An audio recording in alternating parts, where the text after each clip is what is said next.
Good morning friends, Ram Ram सभी दोस्तों को। स्वागत है आप सभी का आपके अपने यूट्यूब चैनल आओ पाएं सरकारी नौकरी देसी हरियाणा। मैं हूं बबीता धानिया और इस चैनल पर फ्रेंड्स हम हरियाणा के जो प्रीवियस ईयर पेपर्स हैं उनके एक सीरीज कर रहे हैं, जिसके अंदर 13 पेपर ऑलरेडी हम कर चुके हैं। आज हमारा 14 नंबर पेपर है। आज जो हम पेपर करने वाले हैं उसकी एडवर्टीजमेंट है 11/2019। कैटेगरी नंबर 6 प्रोटेक्शन असिस्टेंट की पोस्ट थी। दक्षिण हरियाणा उत्तर हरियाणा बिजली वितरण निगम के अंडर ये पोस्ट थी। दोस्तों 3 मार्च 2020 को ये एग्ज़ाम लिया गया। मॉर्निंग सेशन का एग्ज़ाम था। तो आइए करते हैं जो इसके अंदर क्वेश्चंस आए हुए थे। स्टार्टिंग में हिंदी के क्वेश्चंस दिए गए हैं। फर्स्ट क्वेश्चन है आपका, निम्नलिखित में से कौन सा शब्द देवता का पर्यायवाची नहीं है। देवता के पर्यायवाची शब्द पूछे हैं। ऑप्शन दिया है देव, अमर, सुर और असुर। तो दोस्तों आप सभी को पता है देव, सुर और अमर तीनों ही देवता के पर्यायवाची हैं, जबकि असुर होता है वो राक्षस के लिए यूज किया जाता है, जो इसका विपरीतार्थक होता है। तो असुर है वो देवता का पर्यायवाची नहीं है। देव, अमर और सुर तीनों ही देवता के पर्यायवाची हैं।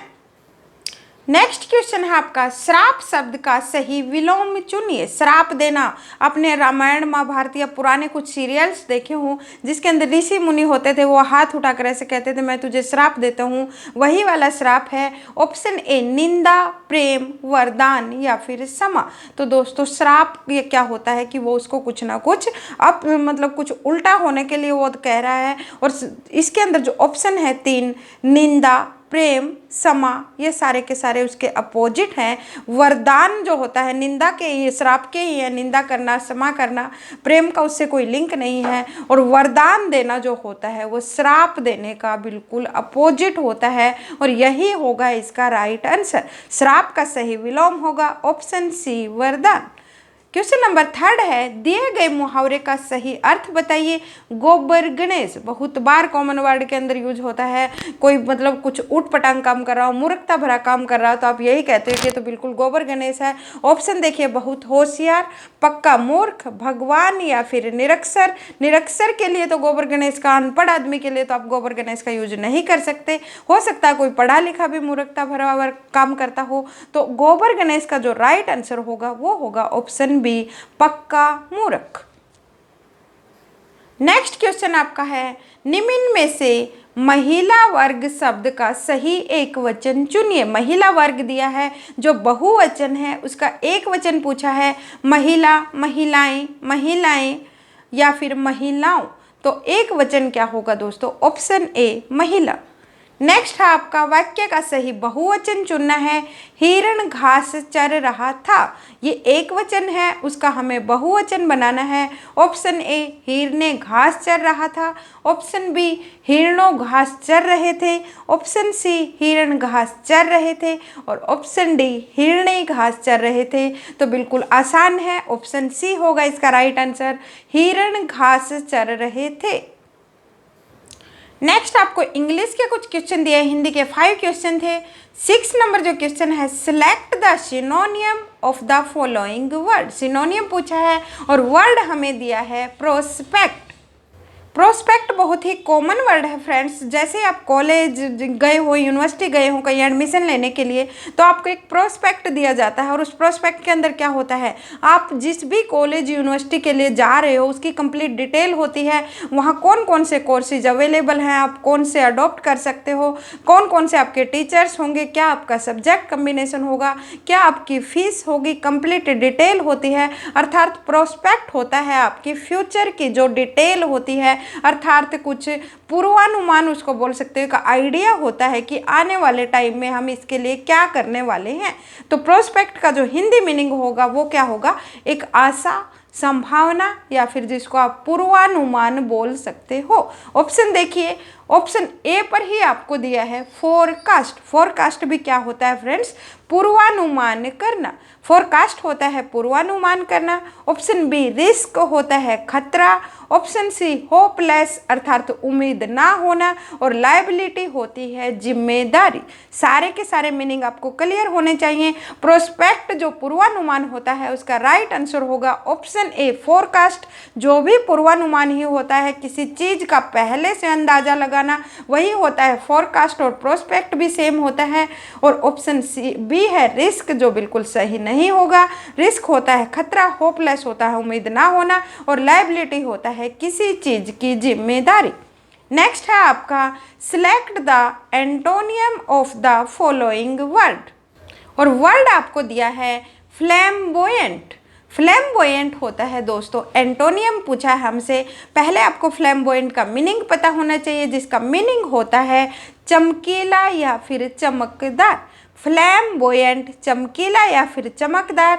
ऑप्शन देखिए फ्लैशी, फ्लैशी भी क्या होता है, आपने फ्लैश लाइट दो फ़ोन के अंदर आपको सभी को पता है, जिसको फ्लैश ही बोलते हो आप। फ्लैश लाइट अर्थात चमकीला या फिर चमकदार ही होता है। ऑप्शन बी एक्स्ट्रावेगेंट, वो होता है फिजूल खर्च या फिर बिल्कुल बेहद महंगा। ऑप्शन सी डल दिया है, डल अर्थात आकर्षण विहीन, सुस्त या फिर ढीला, या फिर चमक या फिर आकर्षण से जिसके अंदर कोई आकर्षण नहीं होता, चमक नहीं होती, जो बिल्कुल उसका राइट आंसर होगा। फ्लैम्बोयेंट होता है चमकीला, डल होता है बिल्कुल आकर्षण विहीन या चमकीला रहित, और टाल होता है लंबा। तो फ्लैम्बोयेंट का जो राइट आंसर होगा, एंटोनियम जो हमसे पूछा है, वो होगा ऑप्शन सी डल। नेक्स्ट आपका 8 नंबर क्वेश्चन है select the meaning of the following phrase. एक फ्रेज दिया है आपको और दिया है प्लेन एज डे, अर्थात दिन की तरह सादा। क्योंकि दोस्तों दिन में लाइट होती है, उसके अंदर ऐसे डाउट करने वाला कुछ नहीं होता। सूरज चमक रहा होता है, हर लोग जाग रहे होते हैं, तो वो बिल्कुल एक सिंपल, जैसे एक आपकी नॉर्मल लाइफ चल रही होती है, उसको बोला जाता है जिसके अंदर कोई डाउट करने वाला शक नहीं होता है। जैसे रात अंधेरी होती है, उसके अंदर बहुत सारे रहस्यों से भरी होती है, उसी तरह दिन बिल्कुल प्लेन होता है, सादा होता है। ऑप्शन देखिए इजी टू अंडरस्टैंड, जो बिल्कुल इसका राइट आंसर है, अर्थात समझने में आसान। जहाँ सब कुछ बिल्कुल साफ साफ होता है, वहाँ समझना उतना ही आसान होता है। यही होगा इसका right answer, plain as day अर्थात easy to understand. Option B देखिए being out of your depth और comfort zone in a situation. Depth होता है गहराई, अर्थात किसी चीज़ की आप उसकी गहराई तक उतना ना पहुंच पाना, या फिर आपका जो कंफर्ट जोन है, जो आप आराम से कर सकते हो, उस सिचुएशन से बाहर का हो जाना, अर्थात बिल्कुल मुश्किल काम होना। ऑप्शन सी है to be of advantage to someone, अर्थात किसी को फायदा पहुंचाना। और ऑप्शन डी है आपका इन स्टेट ऑफ एक्सट्रीम हैप्पीनेस, अर्थात बहुत ज़्यादा या अत्यंत खुश होना, जो बिल्कुल सही नहीं होंगे। प्लेन एज डे अर्थात easy to understand, option A is the right answer. Next आपका 9 नंबर क्वेश्चन के अंदर ग्रामेटिकली आपसे करेक्ट करवाया गया है I were doing my homework when she called. Option देखिए am doing, do, was doing, या फिर नो चेंज इज रिक्वायर्ड। सभी को पता है दोस्तों आई के साथ क्या होगा, आई के साथ वर यूज नहीं होता, यहाँ पर यूज होता है was. I was doing my homework when she called, अर्थात जब उसने मुझे फ़ोन किया या बुलाया तब मैं अपना होमवर्क कर रहा था या कर रही थी। नेक्स्ट आपका 10th क्वेश्चन है you won't be able to finish the test खालिस्तान you hurry up if unless as long as, या फिर वेदर। तो दोस्तों अगर आपको बिल्कुल भी ना आता हो तो भी आप सेंटेंस के अंदर रख के देखा करो, कॉमन सेंस से भी कुछ क्वेश्चन ठीक हो जाते हैं। You won't be able to finish the test unless you hurry up, अर्थात अगर आप जल्दबाजी नहीं करोगे तो आप अपने टेस्ट को फिनिश नहीं कर पाओगे। इफ़ भी नहीं लग सकता, एज लॉन्ग एज भी नहीं हो सकता, और वेदर भी यूज नहीं हो सकता। तो यहाँ पर राइट आंसर होगा आपका option B unless. Question number 11 है आपका किस सभ्यता में शहर नियोजन ने बेहतर उन्नति प्राप्त की है? अर्थात दोस्तों ये पूछा है कौन सी सभ्यता में जो एक वेल प्लान्ड शहर बसाए गए थे, जो हमने इतनी सभ्यताओं की खोज हुई है। ऑप्शन ए सिंधु घाटी सभ्यता, ऑप्शन सी हड़प्पा सभ्यता, ऑप्शन बी रोमन सभ्यता और ऑप्शन डी है दोस्तों वैदिक सभ्यता। तो यहाँ पर राइट आंसर होगा आपका हड़प्पा सभ्यता। दोस्तों वैसे सिंधु घाटी सभ्यता भी हड़प्पा सभ्यता का दूसरा नाम है, लेकिन यहाँ पर दोनों ऑप्शन दिए गए हैं और HSSC ने हड़प्पा सभ्यता मानी है, जिसके अंदर शहर नियोजन बहुत ही अच्छी उन्नति पर था।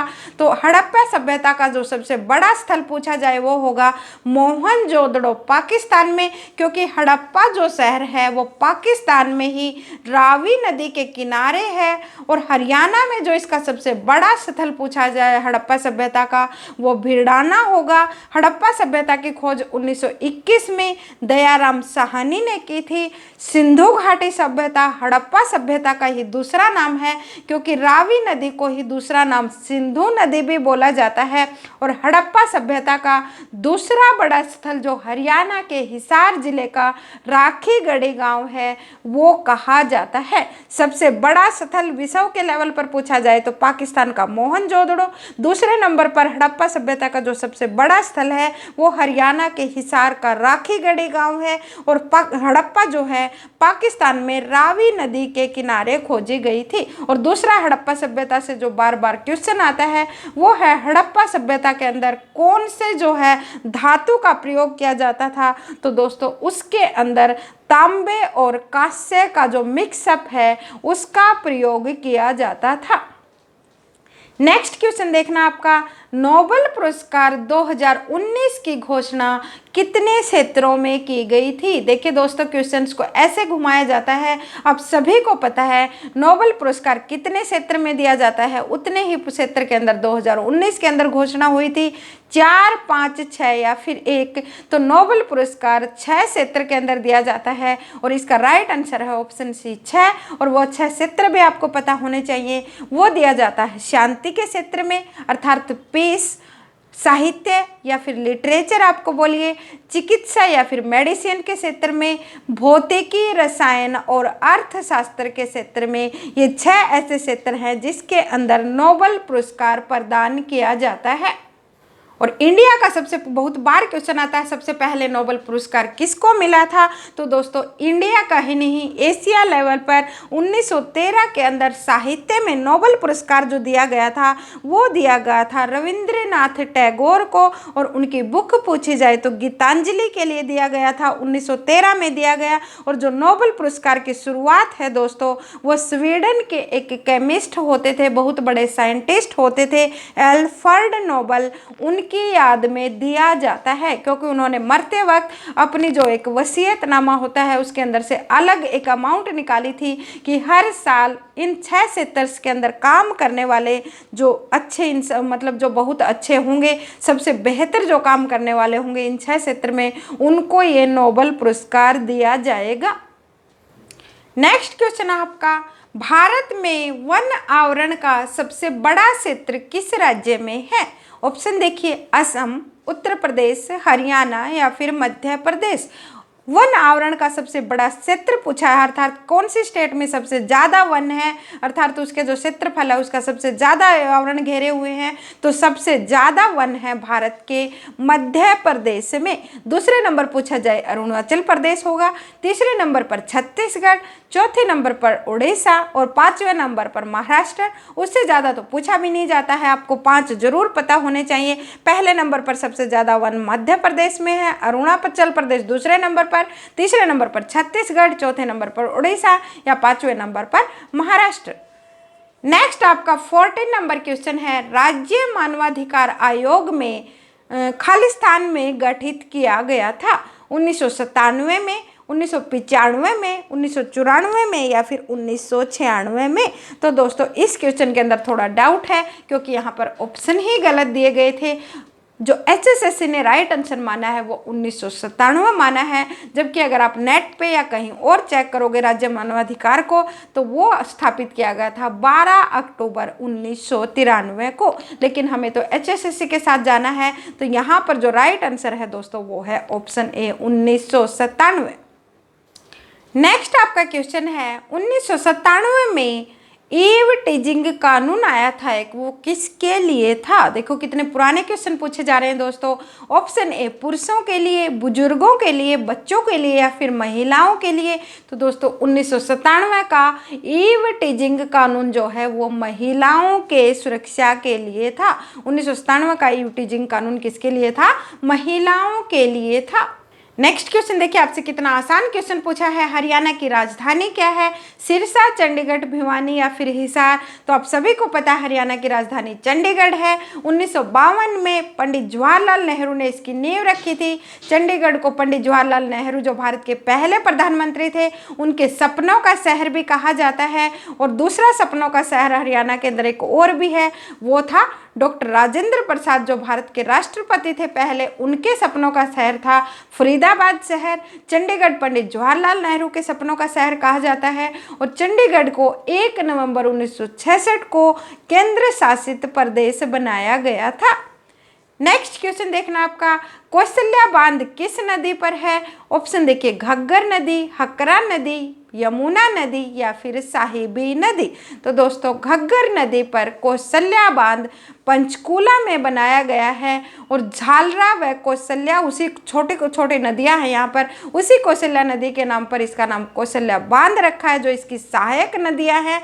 और जो ऑप्शन सी है यमुना नदी, वो पूर्वी सीमा पर बनी हुई है हरियाणा के, जो उत्तर प्रदेश और हरियाणा के बीच 320 किलोमीटर की सीमा बनाती है। और घग्गर नदी का एक दूसरा बांध भी पूछा जाता है, वो है सिरसा में O2 बैराज या फिर O2 बांध। नेक्स्ट क्वेश्चन देखना आपका, योधे काल में हरियाणा को किस नाम से जाना जाता था? सभी को पता है, मोस्ट रिपीटेड क्वेश्चन है, बहुधान्य का, हरित प्रदेश, हरित धान्य का या फिर हरित देशा।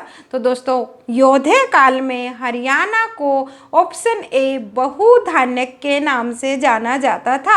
और जो योधे गणराज्य था उसका उदय मौर्य साम्राज्य के अंत के बाद या पतन के बाद हुआ। उसकी राजधानी होती थी प्राकृतबाद, नौरंगाबाद जो भिवानी का हिस्सा होते थे। और योधे गणराज्य जो पांडव पुत्र युधिष्ठिर थे उनके नाम से इसको जाना जाता है। इसके अलावा जो आपसे हरियाणा के नामों से रिलेटेड जो क्वेश्चन आते हैं बहुत बार जो रिपीट हुए हैं, एक आता है ऋग्वेद में हरियाणा को क्या कहा गया? तो ऋग्वेद में हरियाणा को रज हरियाणे कहा गया। महाराज कृष्ण ने हरियाणा को हरना कहा है। यदुनाथ सरकार का पूछा जाता है, हरियाल कहा था। डॉक्टर HR गुप्ता ने हरियाणा को आर्यना अर्थात आर्यों का घर कहा था। GC अवस्थी ने हरियाणा को ऋग्वेद से उत्पन्न बताया है। और एक थे डॉक्टर बुद्ध प्रकाश, उन्होंने हरियाणा को अभिरियाणा कहा है। और एक क्वेश्चन आता है दोस्तों, डॉक्टर राहुल सक्रेतियान ने हरियाणा को हरे धान्य का कहा था। तो आपको ये सारे क्वेश्चन ध्यान रखने हैं, एक भी ऐसा क्वेश्चन नहीं है इनमें से जो एग्जाम में ना पूछा गया हो। नेक्स्ट क्वेश्चन देखना आपका 19 नंबर क्वेश्चन है, सर्वेश्वर महादेव मंदिर का निर्माण खालिस्तान के द्वारा करवाया गया था? बाबा शिवगिरी, बाबा श्रवणनाथ, JK बिड़ला या फिर RS नरूला? तो सर्वेश्वर महादेव मंदिर का निर्माण दोस्तों बाबा श्रवणनाथ के द्वारा करवाया गया था। सर्वेश्वर महादेव मंदिर का निर्माण किसने करवाया? बाबा श्रवणनाथ ने। इसके अंदर बच्चों की सबसे बड़ी कन्फ्यूजन आती है, ये है सर्वेश्वर महादेव। दूसरा क्वेश्चन जो बार बार पूछा जाता है वो है स्थानेश्वर महादेव मंदिर। तो स्थानेश्वर महादेव मंदिर आए उसका निर्माण करवाया था पुष्यभूति ने। जो पुष्यभूति वंश, आपने वर्धन वंश सुना होगा, उसके जो राजा थे पुष्यभूति ने स्थानेश्वर महादेव मंदिर का निर्माण करवाया। एक उसका पुनर्निर्माण पूछा जाता है, वो करवाया था सदाशिव राव जो मराठा शासक थे, उन्होंने उसका पुनः निर्माण करवाया था। नेक्स्ट क्वेश्चन आपका, हरियाणा के किस जिले में मवेशियों की जनसंख्या सबसे अधिक है? हिसार, भिवानी, अंबाला या फिर सिरसा? तो दोस्तों हरियाणा के सिरसा जिले में जो मवेशी अर्थात भैंस होती है, भैंस तो देखी होंगी ना हरियाणा वाले हो, कौन सी भैंस प्रसिद्ध है हरियाणा की? मुर्रा नस्ल की भैंस, लेकिन यहाँ पर मुर्रा नहीं पूछी गई है, अकेली मवेशियाँ पूछी गई हैं। तो हरियाणा के सिरसा जिले के अंदर जो भैंसें होती हैं, मवेशियाँ होती हैं, उनकी संख्या सबसे ज़्यादा मानी गई है। नेक्स्ट क्वेश्चन है आपका, पहला सौर ऊर्जा संयंत्र हरियाणा के किस गांव में स्थापित किया गया है? नंदा, खानपुर, ककरोई या फिर रोहतक? तो दोस्तों चरखी दादरी का नंदा गांव के अंदर हरियाणा का पहला सौर ऊर्जा संयंत्र स्थापित किया गया है। ककरोई के अंदर सूक्ष्म जल विद्युत परियोजना है, खानपुर के अंदर पहला महिला विश्वविद्यालय है, और रोहतक को हरियाणा की राजनीतिक राजधानी कहा जाता है। तो दोस्तों आज की वीडियो के लिए इतने ही क्वेश्चंस। नेक्स्ट पोर्शन के अंदर जो नेक्स्ट क्वेश्चंस आपके रहते हैं इस पेपर के, वो करेंगे। अगर आपको हमारी वीडियो पसंद आई हो तो like, share and subscribe our channel. मिलते हैं आपसे नेक्स्ट वीडियो में नेक्स्ट पोर्शन के साथ।